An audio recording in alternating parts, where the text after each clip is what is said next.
Welcome to my YouTube channel. अब हम लोग उसी को कंटिन्यू कर रहे हैं, उस प्रॉब्लम को जो पिछले वीडियोस में कर रहे थे। इसके बाद मैं इसी प्रॉब्लम को, जो बहुत लेंदी है, 1-1.5 घंटे का वीडियो है पूरा, उसको क्रैश करके और मैं आपको 5 या 10 मिनट्स का वीडियो बना के अपलोड करूँगा, तो आप लोग उससे भी कर सकते हैं प्रैक्टिस के बाद। चलिए, तो हम थर्ड सिंपलेक्स टेबल बनाते हैं।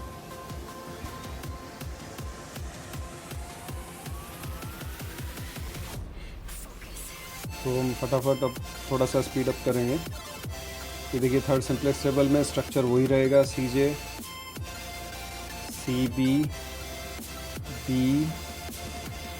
XB या स्मॉल b कहिए। यहाँ पे आएगा X1, X2, X3, S1, S2, S3, और यहाँ पे वही कोफिशिएंट जो पहले वाले में थे एज इट इज़, इसमें कोई चेंजेस नहीं होंगे। 3, 5, 4, 0, 0, 0, 3, 5, 4, 0, 0, 0। ये वही minimum ratio, non negative minimum ratio कह सकते हैं। इसमें नॉन नेगेटिव और इनफाइनाइट कुछ भी काउंट नहीं होता। नेगेटिव और इनफाइनाइट कोई भी काउंट नहीं होता है, सिर्फ पॉजिटिव।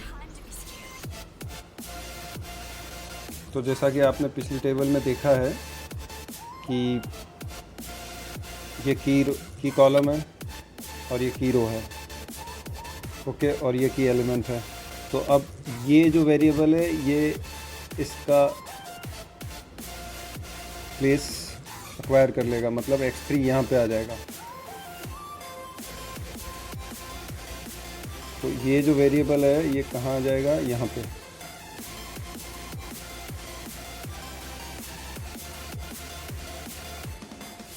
तो हम वही प्रोसेस जो इस पूरे टेबल को बनाने में किया था, वो सेम प्रोसेस है, आप उसी को रिपीट कर दीजिएगा।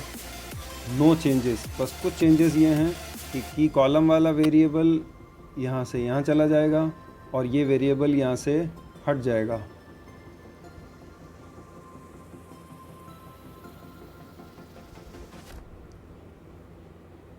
ओके, तो कंस्ट्रक्ट करते हैं हम लोग। S2 की जगह X3 कर दीजिए। तो यहाँ पे X2 ऑलरेडी था, S2 की जगह X3 आ जाएगा।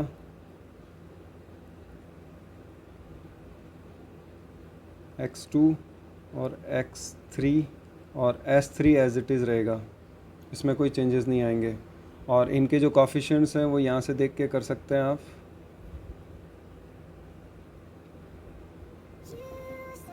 X2 का 5 और X3 का 4 और ये 0 एज इट इज़ रहेगा। तो जैसा मैंने बताया था कि आपको नई टेबल कंस्ट्रक्ट करने में क्या करना है, सबसे पहले की रो को, पुरानी टेबल की रो को उठाइए, उस की रो के सारे एलिमेंट्स को जो बॉडी ऑफ द टेबल में है और XB, उस सारे एलिमेंट्स को की एलिमेंट से डिवाइड करके एज इट इज़ नई टेबल में न्यू वैल्यूज़ लिख दीजिए। What you have to do, क्या करना है आपको, की रो के सारे एलिमेंट्स को की एलिमेंट से डिवाइड करके एज इट इज़ नई टेबल में रख दीजिए। तो देखिए,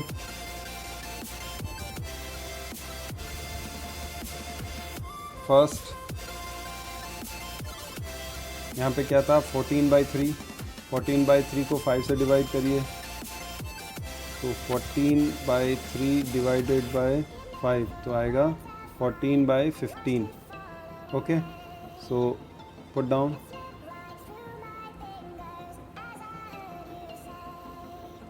fourteen by 15। Okay, next value -4/3। -4/3 divided by 5 is equal to -4/15। 4/15 ऐसे ही कैलकुलेट करते चलाए जाइए आप। तो ये आ जाएगा 0, नेक्स्ट ये आएगा 0, और ऐसे ही कैलकुलेट करेंगे तो ये आ जाएगा 1। देखिए 1 कैसे आया, थर्ड पोजीशन पे ये 5 इटसेल्फ है, तो 5 को 5 में डिवाइड करेंगे तो 1 आ जाएगा।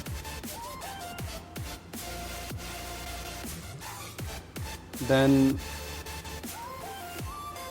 -2/15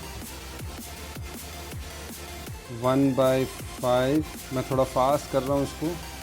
क्या किया हमने, ये सारी वैल्यूज़ कहाँ से मिली हमें, हमने ये जो की रो है इसके सारे एलिमेंट्स को की एलिमेंट से डिवाइड कर दिया। ओके, तो की रो की नई वैल्यूज़ आ गई हमारे पास।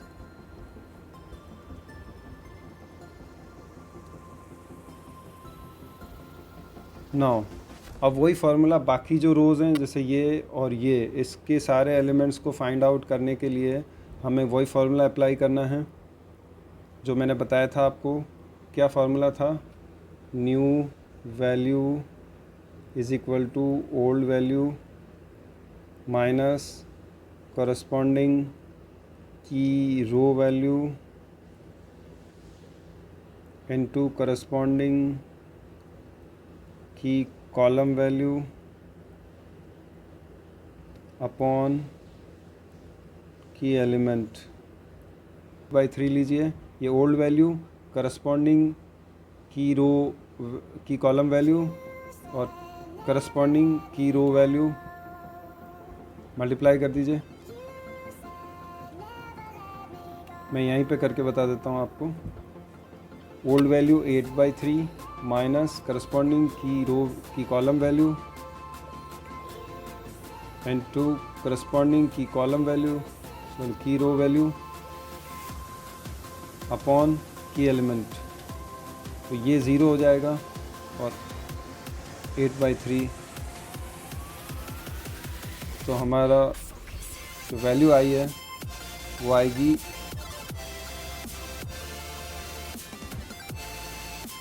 देखिए। अब इसके लिए कैलकुलेट करते हैं तो इसके लिए करस्पॉन्डिंग की कॉलम वैल्यू ये है, करस्पॉन्डिंग की रो वैल्यू ये है। इसको मल्टीप्लाई करके और ऐसे कैलकुलेट कर लीजिए। ये देखिए, की रो वैल्यू माइनस की कॉलम वैल्यू की रो वैल्यू अपॉन की एलिमेंट, ये पूरा 0 हो जाएगा और ये आएगा 2/3। तो ये आ गया 2/3 यहाँ पे। अब आप नेक्स्ट वैल्यू फाइंड आउट करिए। इसके लिए ओल्ड वैल्यू करस्पॉन्डिंग की कॉलम वैल्यू करस्पॉन्डिंग की रो वैल्यू दोनों ही 0 हैं तो ये तकरीबन वही रहेगा। अब मैं थोड़ा फास्ट कर देता हूँ। नेक्स्ट आप कैलकुलेट कर लीजिएगा। ये आएगा 1/3 0 0। प्रोसीजर वही है कैलकुलेट करने का। अगेन अब हम इस रो को कंप्लीट करते हैं।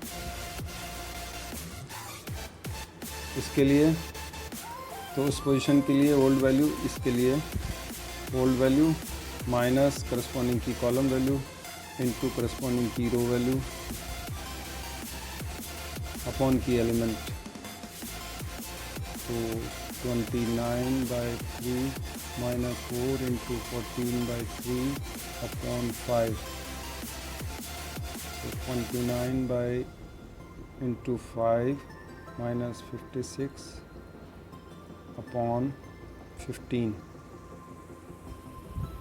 ये आएगा 89/15।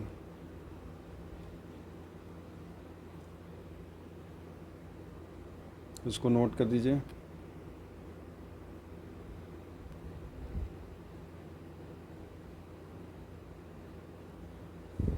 नेक्स्ट कैलकुलेट करेंगे तो वो आप करके देखिएगा। 41/15 आएगा।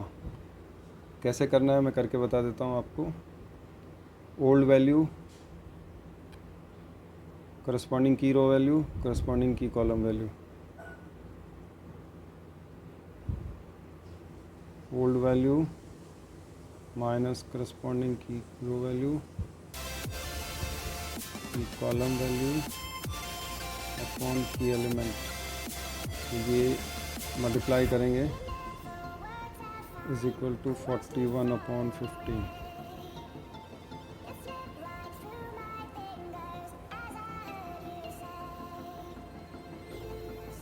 तो ये आया 41/15। ऐसा कि ये कैलकुलेट करेंगे तो ज़ीरो आएगा और ये भी ज़ीरो आएगा।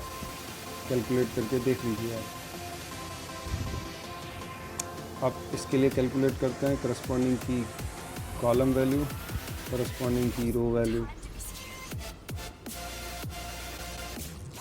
-2/3 -4 इंटू -2/3/5, ये हो गया -10 + 8/15, that is -2/15।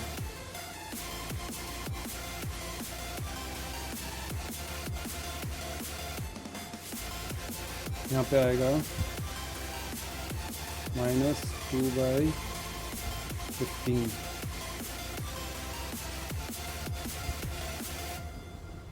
और ऐसे ही कैलकुलेट करते चले जाएंगे तो ये हो जाएगा -4/5 and this one is 1.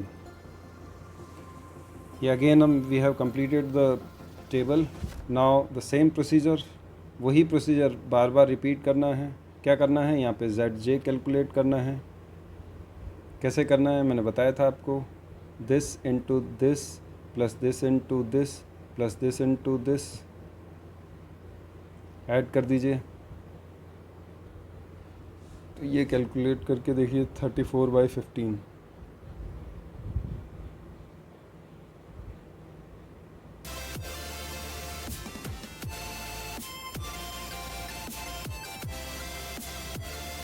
Same procedure इसके लिए, इस कॉलम के लिए।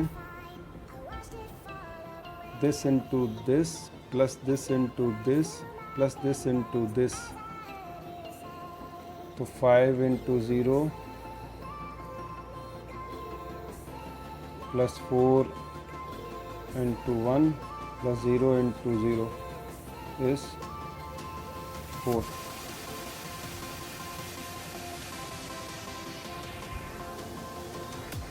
यहाँ के लिए 4 है और यहाँ के लिए 5 है।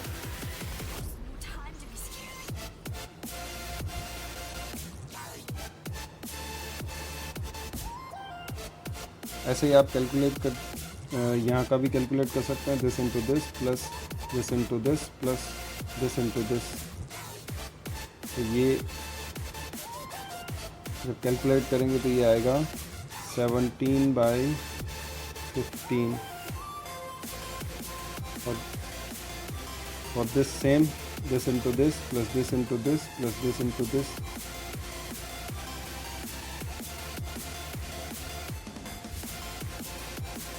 जब ये कैलकुलेट आप कर लेंगे तो 4/5 एंड फॉर दिस 0।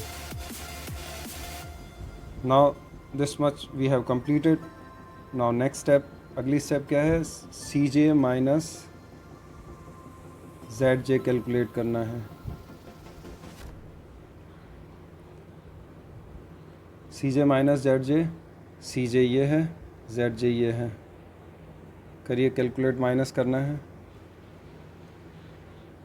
3 माइनस 34/15, तो ये आएगा 11/15।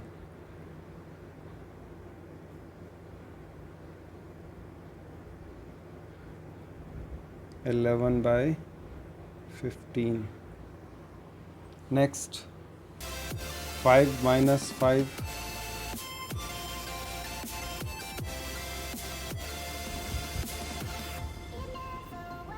0। Next 4 minus 4, 0। Next 0 minus 17, 0 minus 17/5, that is 15, 17/15। and 0 minus 4 by 5 is minus 4 by 5 and this one is 0. So ये थर्ड सिंपलेक्स टेबल भी कंप्लीट हो गया है. अब आपने देखा जब एक बार प्रैक्टिस हो जाती है तो उसके बाद काफ़ी इजी हो जाता है. ऑल्दो इसमें कैलकुलेशन थोड़ी डिफ़िकल्ट थी बट वो हो जाएगा. तो सबसे पहले आपको क्या करना है कि जो पूरी मैंने क्वेश्चन सॉल्व किया है सारी सिंपलेक्स टेबल से, एक सिंपलेक्स टेबल से दूसरी सिंपलेक्स टेबल में जाने के लिए क्या प्रोसीजर है वो एक बार अपनी टिप्स पर या उसको याद रख लेना है. सेलेक्ट CJ माइनस ZJ रो में, इस रो में आपको मैक्सिमम सेलेक्ट करना है क्योंकि प्रॉब्लम मैक्सिमम की है. तो ये दोनों ये ज़ीरो, ये ज़ीरो, ये ज़ीरो, ये नेगेटिव, ये नेगेटिव. तो मैक्सिमम कौन सा है? ये.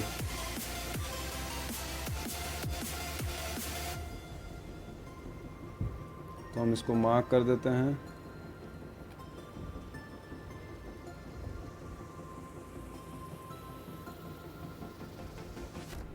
की कॉलम. तो ये हमारा की कॉलम है.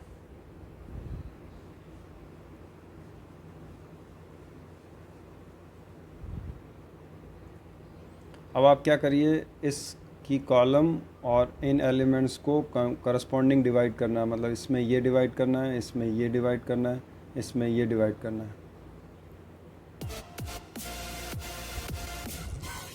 जब आप डिवाइड करेंगे तो करस्पॉन्डिंग वैल्यूज़ कुछ ऐसी आएंगी. 8/3 अपॉन 2/3 तो ये हो गया 4.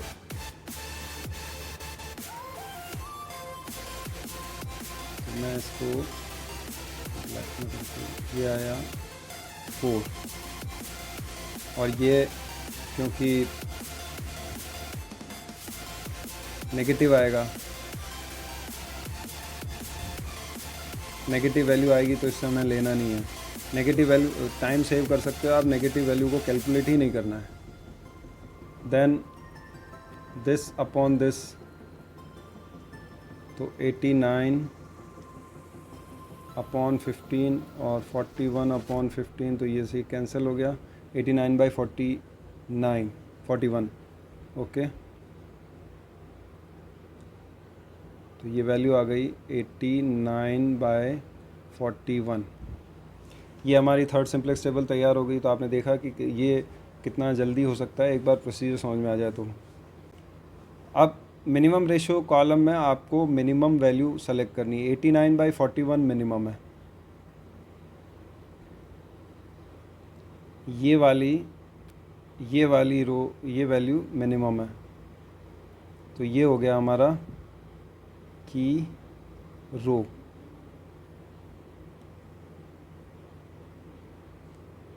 की रो और ये की रो और ये की एलिमेंट और ये की एलिमेंट और ये की कॉलम.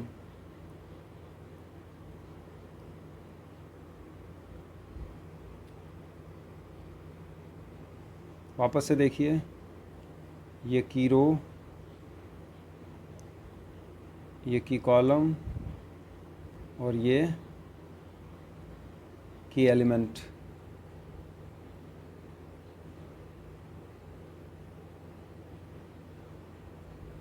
की एलिमेंट